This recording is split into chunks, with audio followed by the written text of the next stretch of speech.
Bonjour et bienvenue. Alors aujourd'hui, on va aller regarder comment vous voit cette personne, quels sont ses sentiments et quelles sont les actions qu'elle a l'intention d'entreprendre vis-à-vis de vous. J'utilise le Wild Reflection qui est juste une beauté. J'adore ce tarot. Et l'oracle d'Isawata que vous connaissez si vous êtes sur cette chaîne depuis un moment. Je l'utilise depuis le début de la chaîne et il est magnifique. Voilà. Allez, alors, comment cette personne vous voit? Alors, j'avais là, quand j'ai tourné mes cartes, j'avais la notion du 8 d'épée. Alors, le 8 d'épée, c'est pas la meilleure carte du monde, hein, c'est une carte d'auto-sabotage. C'est la carte de quelqu'un qui s'imagine pieds et mains liés à une situation et qui a des difficultés pour en sortir parce que justement, elle croit qu'elle n'a pas de pouvoir sur sa vie, d'accord? C'est s'imaginer dans une impasse, c'est s'imaginer entouré d'un champ de mine et que le moindre pas peut nous être fatal. Ok, donc, alors, si vous voyez toutes les cartes, j'essaie de regarder de plus haut. Ouais, c'est pas mal. Allez, alors. Ah, ok. Bon. Ses sentiments. J'en profite pour vous remercier aussi de vos abonnements, de vos likes, de vos commentaires. Ben, ça aide vraiment cette chaîne et à titre personnel, ça me fait beaucoup de bien. Je suis très reconnaissante de vous avoir sur cette chaîne. Allez, comment cette personne vous voit? On a le 10 d'épée, on a le message. On a le valet d'épée et le crépuscule. On a le valet de denier, la maladie. Bon, alors, cette personne, elle vous voit comme quelqu'un qui a le cerveau qui tourne en sur-régime. Je dirais presque c'est comme si cette personne disait que vous pensiez trop. Hein, comme si elle vous disait, tu penses trop, tu t'épuises à penser. Alors, moi, je ne vais pas vous dire que vous pensez trop. Je vais simplement dire que potentiellement pour cette personne, vous allez trop dans les détails et vous analysez peut-être et vous décortiquez peut-être toutes les conversations que vous avez, toutes les conversations que vous avez eues, et peut-être que même vous en relisez les messages pour essayer de trouver là où le bas a blessé, là où vous avez des indices sur le comportement de cette personne, pourquoi elle est comme ci, pourquoi elle est comme ça, pourquoi elle n'agit pas de cette manière, mais d'une autre, etc. Et cette personne, elle le voit comme ça. Elle a aussi l'impression que quand elle vous envoie des messages, potentiellement, ben, elle a intérêt presque à l'écrire sans que rien ne puisse être sujet à interprétation. Je vous le dis, alors c'est pas une critique, hein, mais c'est vraiment ça. Je pense que si vous n'avez pas des communications ou si vous avez quelqu'un de face à vous qui est assez laconique, qui vous répond par des oui, non ou 3 mots, etc. et pas par des grandes explications, c'est pour ça, pour éviter que vous tiriez des conclusions qui ne sont pas forcément celles que cette personne voulait mettre dans son message. D'accord? C'est peut-être aussi quelqu'un qui n'a pas envie aussi qu'on détaille tous ses secrets, hein, tout simplement. Donc, elle voit que vous êtes quelqu'un de très intelligent, mais c'est presque trop. Hein, je ne sais pas comment vous expliquer ça, mais bon. Alors, on a cette notion aussi, donc avec le valet d'épée, le crépuscule, vous allez me détester à force. Là, on a la notion un peu je vais dire, du FBI, quoi. Vous êtes quelqu'un qui cherchait des informations. Celles que vous n'avez pas par les messages, vous allez les chercher. Donc, je pense que pendant un temps, si ce n'est plus maintenant, en tout cas, c'est la manière dont cette personne vous voit, donc ça a dû arriver. Vous avez un petit peu chercher des informations, on va dire. Alors, soit via les réseaux sociaux, soit en passant pas loin de chez la personne, soit je sais pas, moi, par exemple, en tapant des mots-clés de ce qui pouvait se passer dans votre vie, dans votre couple, etc., pour avoir des sortes de renseignements. Hein, d'accord. Je pense que ça s'est pas mal calmé, d'accord? Mais il y a eu cette propension-là et peut-être que c'est cette propension-là à être un petit peu, donc c'est le stalker du tarot, mais je vous traite pas de stalker, mais c'est cette notion-là, peut-être que vous avez eu ça parce que vous n'aviez pas toutes vos réponses et qu'à un moment donné, bah, le cerveau, il tourne dans tous les sens, mais il a besoin, en fait, de validation. Donc là, peut-être que vous avez essayé de comprendre ce qui vous paraissait incohérent, les sortes de vides, hein, qui pouvaient exister. On a la maladie et le valet de denier. Je pense que pendant longtemps, vous êtes épuisé pour cette relation, d'accord? Vous avez pris peu soin de vous, hein. Je dirais que là, on a plutôt l'impression que vous étiez centré un petit peu sur cette personne, sur ce lien-là amoureux, et que vous vous êtes mis un peu de côté. Là, je vois ce tournesol et je pense à cette fleur qui tourne pour capter le soleil. J'ai l'impression que vous êtes centré sur cette personne, sur potentiellement sa lumière, entre guillemets. Vous avez oublié, vous, de chercher ce qui vous faisait vraiment du bien. À tel point que potentiellement, là, vous êtes en état d'épuisement. Entre le 10 d'épée et la maladie, je dirais que c'est presque comme si votre cerveau avait été en surchauffe et maintenant vous êtes fatigué, hein. Alors, à minima, c'est la fatigue du cerveau qui bouillonne. Ça ne veut pas forcément dire que vous avez une maladie physique, hein, d'accord? Mais c'est déjà, quand on a l'impression que on est épuisé mentalement, c'est déjà en soi compliqué, hein, de gérer tout votre quotidien et toute votre vie. Ok. Les sentiments que cette personne a pour vous.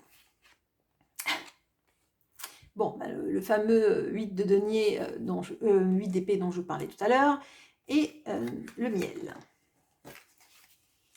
Le 6 de denier et la tchatcha. Le 2 de bâton et le risque. Bon. Alors, on a quelqu'un qui donne peu, d'accord? Quand cette personne parle, il y a quand même... ce que je ressens, c'est qu'on a quelqu'un en fait qui est toujours un peu entre deux, d'accord? Qui est entre son envie de faire les choses et la concrétisation qui ne se fait pas. Entre le risque à prendre et le fait de ne pas l'être. D'ailleurs, là, on voit, si vous voulez, on a quelqu'un qui saute à l'élastique. Là. Mais la posture de ce 2 de bâton, elle n'est pas du tout dans le saut à l'élastique. C'est quelqu'un qui a pris son vélo, qui s'est mis sous une planète, sous une lanterne en forme de planète, et qui a fait tourner le monde presque en se disant « Allez, je vais à cet endroit », mais en fait, finalement, elle regarde même pas le globe, et elle pointe aucun endroit, donc finalement, elle ira nulle part.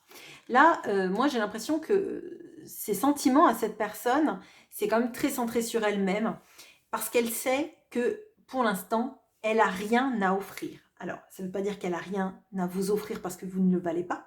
Ça veut tout simplement dire que cette personne, elle sait que, pour l'instant, elle se sent pieds et mains liés dans une situation, qu'elle a envie qu'il y ait des choses qui changent, mais qu'elle n'initie rien. Si vous voulez, on pourrait avoir le pendu, là.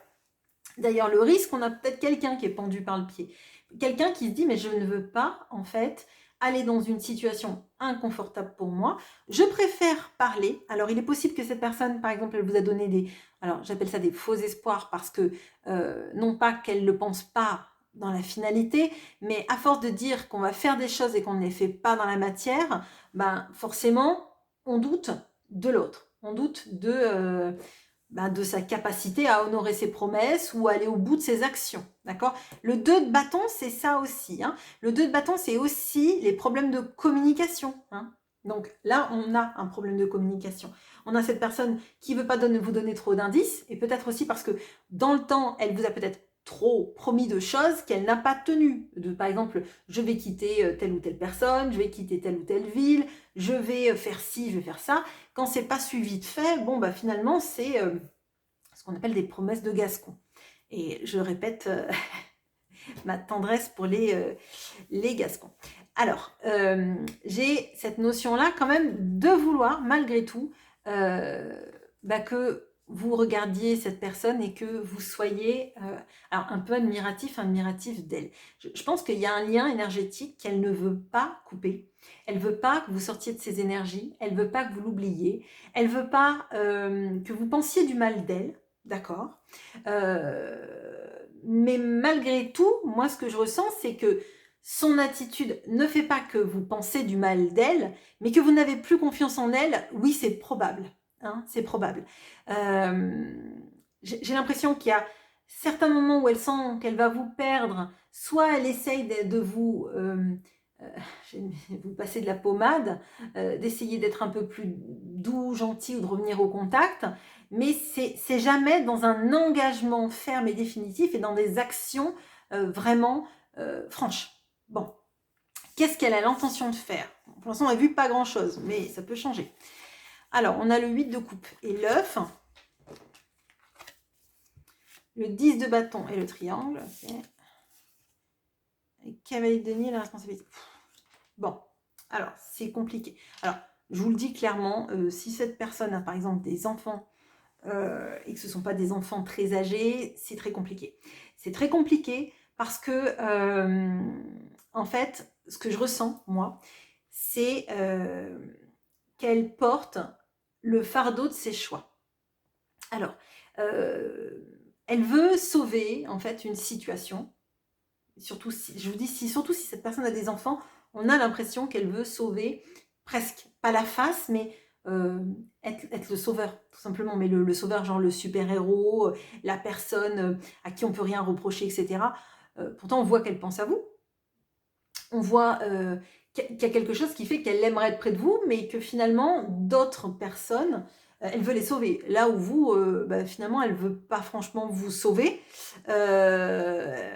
Peut-être qu'elle se dit qu'un jour, ça sera bon, qu'elle viendra et que vous serez là à l'attendre. Et peut-être qu'elle se trompe complètement. Vous ne serez pas du tout là à l'attendre. Mais on a cette notion-là. On a la notion de l'envie de partir, mais c'est encore à l'état...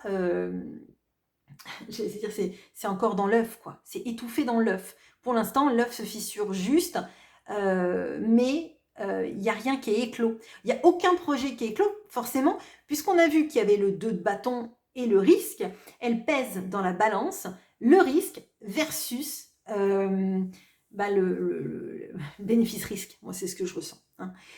Et le bénéfice, être avec vous, ça serait bien, mais ça ferait souffrir peut-être tellement de personnes que est-ce que le jeu en vaudrait vraiment la chandelle? Elle n'en est pas certaine. Je suis désolée, c'est dur à entendre, mais on a vraiment cette notion-là. En fait, la responsabilité est plus forte que le bonheur. Donc, c'est quelque chose de sacrificiel. Ok ? On a le 10 de bâton sur le triangle. On voit que la situation qu'elle vit, d'accord, ne lui plaît pas. Pour autant, son petit triangle de Karpman, son petit jeu de rôle là, lui fait se sentir importante auprès d'autres personnes, tout en essayant de rester importante vis-à-vis de vous. C'est compliqué parce qu'on voit qu'elle veut être un élément central et que finalement, le soleil et le petit tournesol, ça lui allait très bien comme jeu. Hein. Et là où vous vous dites, moi je suis un tournesol fatigué et je vais aller piocher des nutriments dans la terre et puis un petit peu d'eau, et puis si le soleil vient, c'est chouette, mais il me réchauffera le dos des feuilles, quoi, mais, et des pétales. On a vraiment cette notion-là que vous êtes fatigué. Hein. Cette personne, elle n'a rien pour l'instant à vous apporter. Je pense qu'il faut qu'elle fasse énormément de travail sur elle, sur pourquoi elle veut sauver certaines personnes et en négliger d'autres en se disant que un jour ça ira, etc. Si elle n'a pas d'enfant, on a quand même un entourage. Hein. Là, on a quelqu'un qui prend des responsabilités de quelqu'un. Alors, si ce n'est pas des enfants, ça peut être des parents, sœurs, typiquement, vous voyez, elle a un frère ou une sœur handicapée, ou des parents qui sont malades, ou cette notion-là, hein, ou une conjointe qui fait du chantage ou qui paraît inquittable parce que ne peut pas se débrouiller seul, etc., etc. C'est typiquement ça. C'est on est le super-héros, on a mis la cape, etc., etc. C'est chouette, mais en fait, on n'est pas heureux. Seulement, le regard de se dire waouh, je suis un super-héros comme ce dont je rêvais quand j'étais petit, bah, ça suffit à nourrir pendant ce temps, en plus des pensées qu'elle a pour vous, cette personne. Voilà. Bon, le tirage n'est pas beau, très clairement. Je pense que arrêtez de suivre le soleil et de vous reposer un petit peu, ça me paraît être le plus salutaire pour vous. Prenez soin de vous. Hein. Si vous n'avez pas d'énergie, de toute façon, vous,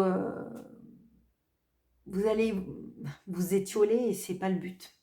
Voilà, écoutez, je vous souhaite malgré tout une très bonne journée. Je vous retrouve avec plaisir en commentaire. À bientôt.